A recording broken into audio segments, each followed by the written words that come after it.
آپ فیصلہ کرنے کی کوشش کرتے ہو تو اس کا مطلب یہ ہے کہ مومن اور مومنہ کی جو صفت ہے وہ دل میں موجود نہیں ہے، ورنہ ایمان کی صفت اگر دل میں زندہ ہوتی تو نبی کا حکم آ جانے کے بعد اس میں سوچنے کی ضرورت پیش آتی، نبی کا حکم آ جانے کے بعد اس میں غور و فکر کرنے کی ضرورت پیش آتی، نبی کا فیصلہ سن لینے کے بعد اس میں لیتا اور لعلہ کرنے کی گنجائش پیش آتی۔ نہیں، اہل ایمان کے ایمان کا تقاضا یہ ہے کہ اللہ اور اس کے رسول کا حکم آ جانے کے بعد صرف ایمان اور تصدیق، تسلیم و رضا کا پیکر بن جانا، یہ اہل ایمان کی شان ہوتی ہے۔ اور جب ان صحابی اور صحابیہ نے کسی سبب سے اس سے بھٹکنا چاہا تو اللہ رب العالمین نے انہی کی بچی کے ذریعہ ان کے ہوش اڑا دیے کہ ہم کیا فیصلہ کرنے جا رہے تھے، ہم نبی کو کیا جواب دینے جا رہے تھے، اور فوراً ایسا لگا کہ جیسے ان کو نیند سے بیدار کر دیا ہے۔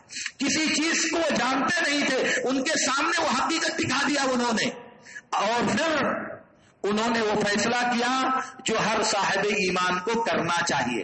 اس کے بعد نبی صلی اللہ علیہ وسلم نے جلیبیب رضی اللہ تعالیٰ عنہ کو کہا، ھذا منی وانا منہ، ھذا منی وانا منہ، یعنی یہ میری سنت پر ہیں، میں ان کی سنت پر ہوں، یہ میرے منہج پر ہیں، میں ان کے منہج پر ہوں، یہ میرے طریقے پر ہیں، میں ان کے طریقے پر ہوں، یہ میری ملت پر ہیں، میں ان کی ملت پر ہوں۔ یہ اللہ کے رسول صلی اللہ علیہ وسلم کی طرف سے بہت بڑی شہادت ہے۔ بخاری کی ایک روایت میں ہے، اللہ کے نبی صلی اللہ علیہ وسلم نے کہا کہ اشعری لوگ جب راستے میں سفر میں ہوتے ہیں اور ان کا کھانا کم پڑ جاتا ہے، راستے میں توشہ کم پڑ جاتا ہے، تو یہ لوگ کیا کرتے ہیں، سارے لوگوں کے توشے ایک ساتھ جمع کر لیتے ہیں اور پھر سب مل کر کے کھاتے ہیں، اور اس میں کھانے میں برکت ہوتی ہے، سخت ہو جاتا ہے وہ کھانا۔ فَأُولَئِكَ مِنِّي وَأَنَا مِنْهُمْ، یہ اشعری مجھ سے ہیں اور میں ان لوگوں میں سے ہوں، یعنی یہ میرے طریقے پر ہیں اور میں ان کے طریقے پر ہوں۔ اور اسی لیے جب نبی صلی اللہ علیہ وسلم کسی سے بیزاری کا اظہار کرنا چاہتے، کسی سے برات اور دوری کا اظہار کرنا چاہتے تو کہتے من رغب عن سنتی فلیس منی، اور کہتے کہ لیس منی ولست منہ، نہ وہ مجھ سے ہے اور نہ میں اس سے ہوں، جو میری سنت سے منہ موڑتا ہے وہ مجھ سے نہیں ہے، یعنی وہ میرے طریقے پر نہیں، میری ملت پر نہیں، میری سنت پر نہیں اور میرے منہج پر نہیں ہے۔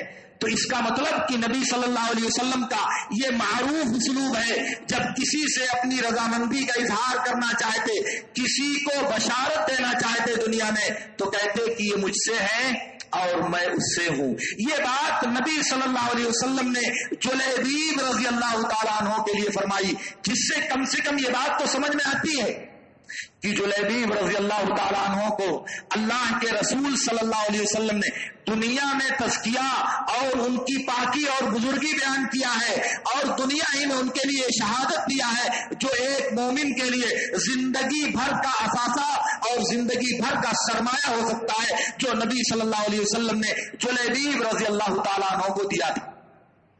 آپ مجھے بتائیں کہ نبی صلی اللہ علیہ وسلم نے جب اس آدمی کی شادی اس صحابی سے کرنے کے لیے کہا اور اس آدمی کو یہ شادی کرنے میں تردد ہوا، تو اس صاحب ایمان بچی نے، اس اسلامی تربیت پر تیار شدہ بچی نے جو جواب دیا، وہ جواب کس قدر معقول اور کس قدر ایمان کی شان سے بھرا ہوا جواب ہے، وہ کس قدر ایمانی شان لیے ہوئے جواب ہے۔ ایک مومن ایسے مواقع پر ایسے ہی قدم اٹھایا کرتا ہے، لیکن ہمارا جواب اپنا کیا ہوگا؟ آپ سوچئے تھوڑی دیر کے لیے اور آپ تصور کیجئے کہ اگر اس صحابی اور صحابیہ کی جگہ پر ہم ہوتے اور ہم کو نبی صلی اللہ علیہ وسلم کا کوئی حکم پہنچتا، جو حکم ہماری خواہشات سے ٹکراتا، جو حکم ہمارے جذبات سے ٹکراتا، جو حکم ہمارے باپ دادا کے طریقے سے ٹکراتا، جو حکم ہمارے پیر اور مولوی کے طریقے سے ٹکراتا، جو حکم ہمارے رسم و رواج سے ٹکراتا، جو حکم ہمارے پسند کردہ دین سے ٹکراتا، جو حکم ہمارے پیر و مرشد سے ٹکراتا، جو حکم ہمارے مفاد سے ٹکراتا، ہماری مصلحت سے ٹکراتا، ہمارے چاہے ہوئے طریقے سے ٹکراتا، ہمارا کیا جواب ہوتا؟ ہم کیا جواب دیتے؟ ذرا سوچو میرے دوستو، نبی صلی اللہ علیہ وسلم کا دین آ جانے کے بعد، نبی کا حکم آ جانے کے بعد، نبی کا فرمان آ جانے کے بعد ہم اگر یہ بات سمجھتے ہیں، ایک اہل حدیث ہو کر کے جو یہ دعویٰ کرتے ہیں کہ اللہ کی کتاب اور نبی کی سنت کے علاوہ کسی تیسری بات کو قابل قبول نہیں سمجھا جائے گا، اللہ اور رسول کا حکم آ جانے کے بعد دنیا میں کسی بھی مخلوق کا حکم ہو، کسی بھی ہستی کا حکم ہو اور کسی بھی شخصیت کا حکم ہو، اس کو پیروں سے روک دیا جائے گا، اللہ کے حکم کے آگے مخلوق کے حکم کا کوئی وزن نہیں دیا جائے گا۔ یہ ہمارا دعویٰ ہے، لیکن کیا عملی اعتبار سے ہم اس کی مثال پیش کریں گے؟ عملی اعتبار سے ہم اس کی شہادت پیش کریں گے؟ میں اگر مثالیں دوں تو بات ہو سکتا ہے تلخ ہو، لیکن کہنا پڑے گا۔ اور سنیں آپ، میں اس سے پہلے سے بارہا آپ سے عرض کر رہا ہوں کہ نبی صلی اللہ علیہ وسلم نے فرمایا، من وصل صفا وصلہ اللہ ومن قطع صفا قطعہ اللہ، جو صف کو جوڑے گا اللہ تعالیٰ اس کو جوڑے گا، اور جو صف کو کاٹے گا اللہ تعالیٰ اس کو کاٹ دے گا۔ مسجد میں جگہ خالی ہے، وہاں باہر کھڑے ہو کر لوگ نماز پڑھتے ہیں، نبی کہتے ہیں کہ نماز نہیں ہوگی۔ ہم نماز کس کے لیے پڑھنا چاہتے ہیں؟ کیوں نماز پڑھتے ہیں؟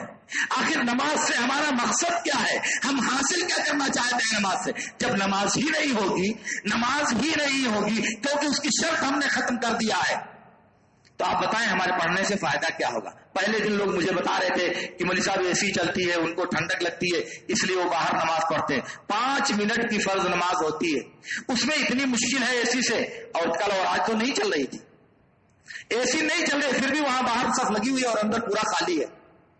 یہ کون سے ایمان کی بات ہے؟ یہ کون سے دین کی بات ہے؟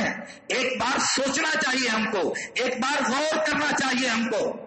اسی طرح سے عام طور سے نبی صلی اللہ علیہ وسلم کی جو صورت تھی، بہرحال میں بات پھر عرض کروں گا آپ سے انشاءاللہ۔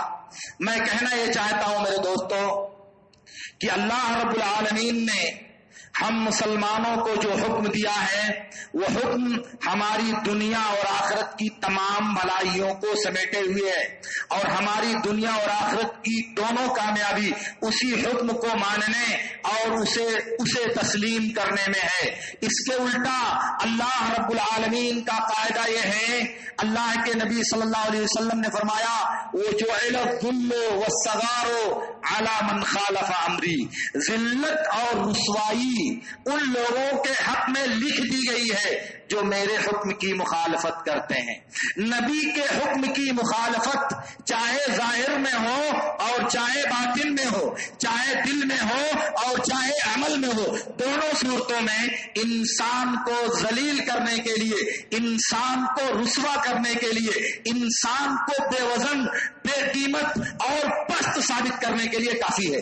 اور ہماری زندگی میں نبی کے حکم کی جو مخالفت، شریعت کی خلاف ورزی، اللہ کے دین کی بغاوت، اللہ کے حکم سے اعراض جو عام طور سے پایا جاتا ہے، اس کا نتیجہ یہ ہے کہ آج عالمی پیمانے پر، ملکی پیمانے پر اور زمینی سطح پر گاؤں کی حد تک ہماری جو بے وزنی ہے، ہماری جو کسب پرسی ہے، وہ ہم میں سے کسی سے بھی چھپی ہوئی نہیں ہے۔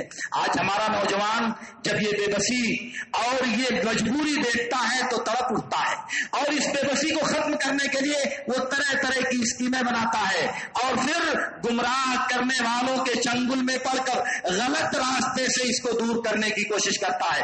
آج دنیا میں آپ دیکھیں، دنیا میں لکھنے والوں کی، بولنے والوں کی کمی نہیں ہے، جو مسلمانوں کی ذلت و اسباب کا تجزیہ کرنے بیٹھتے ہیں تو کوئی سائنس کو لاتا ہے، کوئی ٹیکنالوجی کو لاتا ہے، کوئی دولت کو لاتا ہے، کوئی ایجادات و اختراعات کو لاتا ہے، اور کوئی مادی اور معنوی دولت کو اس کا سبب گردانتا ہے، مگر ان میں سے کوئی بات سچ نہیں ہے۔ میں چاہتا ہوں کہ ایک بار آپ سے عرض کروں کہ موجودہ حالت میں عالم اسلام کی اقتصادی اسٹریٹجی مادی اور معنوی اعتبار سے کیا پوزیشن ہے، اور وہ معنوی اعتبار سے یا مادی اعتبار سے کس قدر مضبوط حالت میں اللہ تعالیٰ نے ان کو رکھا ہے، اگر آپ جانیں گے تو آپ کو حیرت ہوگی کہ دنیا کے جتنے اسباب دولت ہیں، دنیا میں جتنے اسباب ثروت ہیں، اس کا تقریباً کم سے کم 40 سے 45% تک حصہ مسلمانوں کے قبضے میں ہے۔ تجارت کے جو دنیا میں بڑی 3 گزرگاہیں ہیں ان میں سے 2 مسلمانوں کے قبضے میں ہیں، اور بحری سمندری جو ثروہ اور دولت ہے اس کا تقریباً 35% حصہ مسلمانوں کے قبضے میں ہے، اور پھر یہ جو گیس اور پیٹرول دنیا کی قوت کا بنیادی یا اس کی قوت کی ریڑھ کی ہڈی کہی جاتی ہے، اس کا 60% حصہ مسلمانوں کے قبضے میں ہے۔ تو دولت کے اعتبار سے مسلمان کمزور کہاں ہے؟ اور دنیا میں جو بڑی بڑی ایجادات ہیں، جو بڑے بڑے سائنٹسٹ ہیں، آپ ان کی حقیقت کا پتہ لگائیں تو اس میں آپ کو کسی مسلم سائنسداں کا نام آئے گا، کسی مسلمان اسلامی نام والے انسان کا نام آئے گا۔ بہرحال یہ بات پھر کبھی میں عرض کروں گا انشاءاللہ۔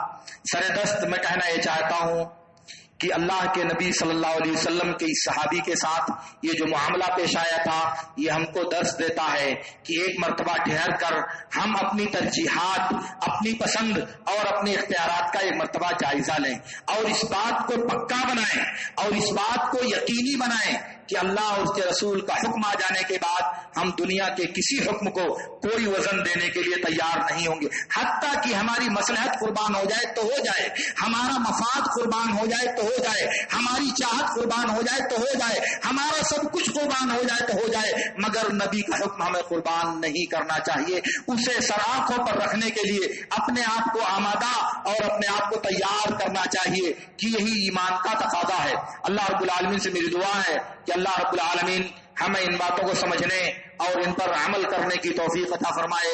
وآخر دعوانا ان الحمد للہ رب العالمین۔ اقول لکم ما تسمعون